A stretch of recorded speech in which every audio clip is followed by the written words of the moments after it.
I love to go to the bakery and order a slice of fresh fruit tart, but making one at home, well, it can be a pain. You spend a ton of time making a crust and also rolling that crust out, and you've got to make pastry cream. When you slice into the whole thing, it can be really a big, huge mess. So Elle is here to show us a much better way to make this tart. That's right. The classic fruit tart can easily go from showpiece to horror show in the stroke of a knife. In the test kitchen, we've completely reconstructed this process from crust to crown, and we found a way to make this tart more sturdy and more delicious. You've sold me. Great. So let's start with the crust. First, we have 1 1/3 cups all-purpose flour. To that, I'm going to add a 1/4 cup of sugar and 1/8 teaspoon of salt. And I'm just going to give this a really good whisk. We're also going to add 10 tablespoons of melted butter. Most crusts are made with cold butter, but when you use melted butter, it gives the crust a nice, crisp, firm texture that resists being soggy, which can really be the problem when you're making this classic fruit tart. I love it. Kind of waterproofs it. Absolutely. The key to this is not just that we have melted butter, but that we have butter that's going to brown. So we're going to put this on medium-high heat, and we're going to continue to swirl it. This takes about 1 to 3 minutes. We're looking for the milk solids to start to form. You'll smell it. It'll be nutty. Hazelnutty is what I always think. Hazelnutty, yeah. Great. This is what we're looking for. It's nice and browned. I think we're ready to go. Excellent. All right. Well, first things first, we just browned this butter, and we took a lot of the moisture out. We're going to have to add a little bit back in. So we're going to start with 2 tablespoons of water. And when the bubbling stops... Double boil. Okay, so now that bubbling has subsided, we're just going to go ahead and pour it into our flour mixture. So much more flavor than just regular melted butter. Stir this until it's well combined. It's very, very thick. Adding it hot is key because if it were to cool down a little bit, it would get so thick that you might not be able to incorporate it as quickly. Now that this is well incorporated, we're just gonna put it over here in our tart pan and let it cool for 10 minutes because the butter's made it just a little hot. Okay, Bridget, it's been 10 minutes and this is cooled. Yep. It's very cool to touch. And we're just going to now form it into our 9-inch tart pan. So you're gonna use 2/3 of this dough for the bottom and the remaining 1/3 for the edges, okay? This is a labor of love.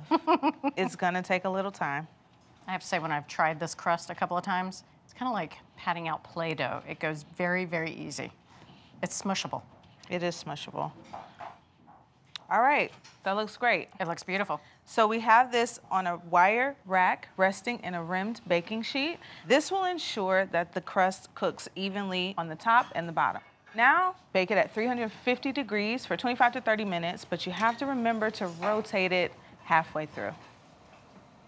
Oh my goodness, that looks amazing. It looks amazing. It smells amazing too. That is beautiful. I don't even think we have to put anything on top of it. I mean, it looks almost like a shortbread cookie. Well, we can't put anything on top of it right now because it definitely has to cool for an hour. Okay.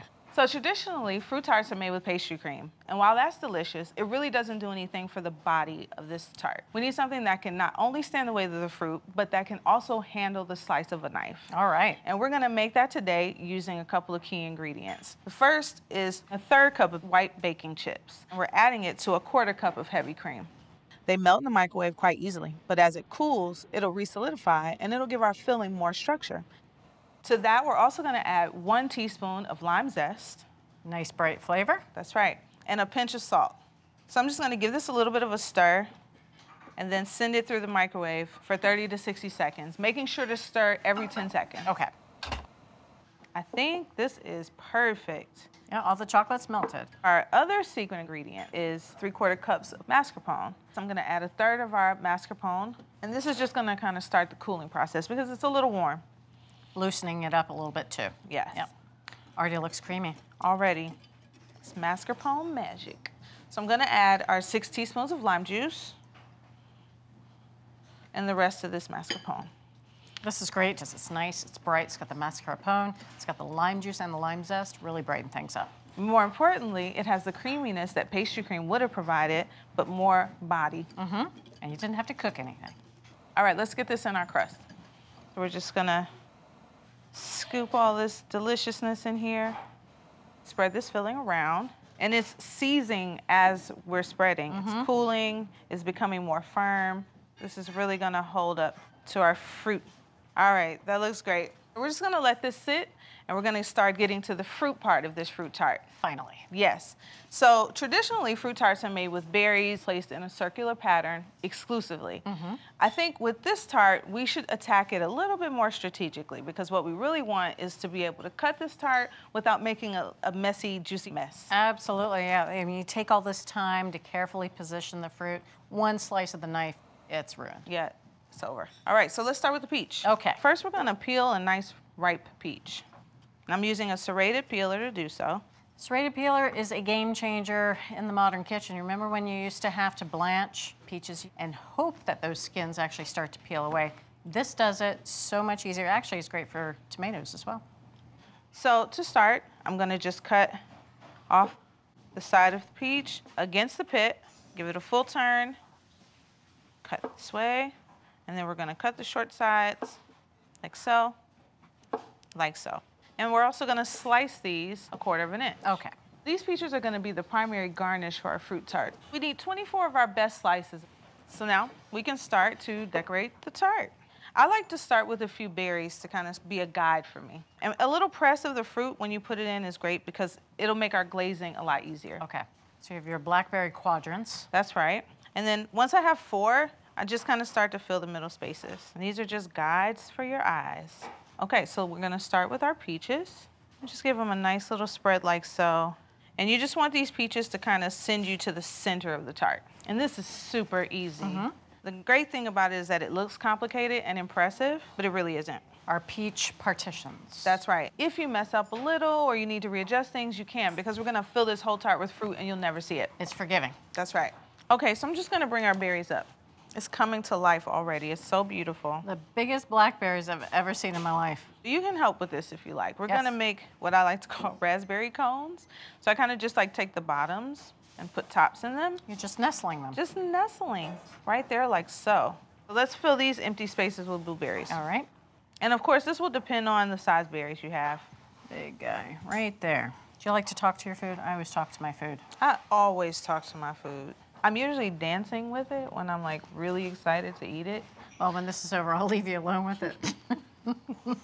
I need a moment. All right, and the final component is our nice juicy berry in the middle. Beautiful. Exactly. And you know what we've created? Little places for our knives to cut in beautiful slices. A little template for us. But this proves to be the most important part of our tart, Okay. and that's glazing it. And we're gonna do that using a little bit of apricot preserve, the 1/3 cup. I've microwaved this already for 30 seconds and added a teaspoon of lime juice for brightness. And now I'm just gonna strain it through to get any lumps out, and it'll give us a nice, clear, beautiful glaze. So it's best to kind of dab this on. You know, you don't wanna drag the brush because the fruit will pop out of its place. But we do also want to avoid the crust while we're doing this. I don't know about you, but I think that looks fantastic. Yeah, we're about 3 blocks past fantastic. That's amazing. Great. Well, I'm gonna put this in the fridge for about 30 minutes. You can actually keep it in there for up to 24 hours. All right, Bridget, we've chilled this tart for 30 minutes and it's time to unmold. All right. So we're gonna use the can method. And we're gonna push that down. But it's good that it's really well chilled before you do that, right? Yes. We're gonna let this sit here on the tart pan bottom for 15 minutes. Okay, so we've let this sit for 15 minutes. It's time to remove it from our tart bottom. You're just going to gingerly put your offset spatula right at the bottom. Give it some little swipes under there to loosen it up. Oh, yeah. Yeah. I'm ready to cut this tart. Are you ready to eat this tart? I am so ready to eat this tart. All right. I'm glad you're cutting it, though. No pressure. All right. It's cutting so nicely. And you're totally using those peaches as a guide. It's beautiful. See the fruit just suspended in our mock pastry cream. I like to shove giant pieces into my mouth.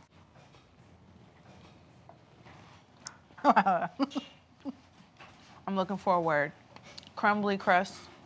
It's got that little nutty flavor to it as well from the brown butter. Yes, it did its job for sure. And it's really tender. It's almost short. The cream is everything. It's really nice and tart, so it's pairing with very sweet fruit, and of course that glaze that you put over it. So it's not too sweet, it's not too tart.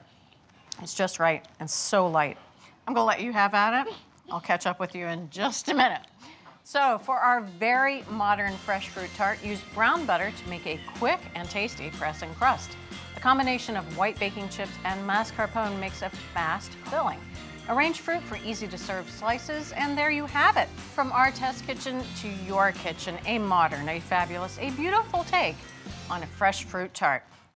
Thanks for watching America's Test Kitchen. What'd you think? Well, leave a comment and let us know which recipes you're excited to make, or you can just say hello.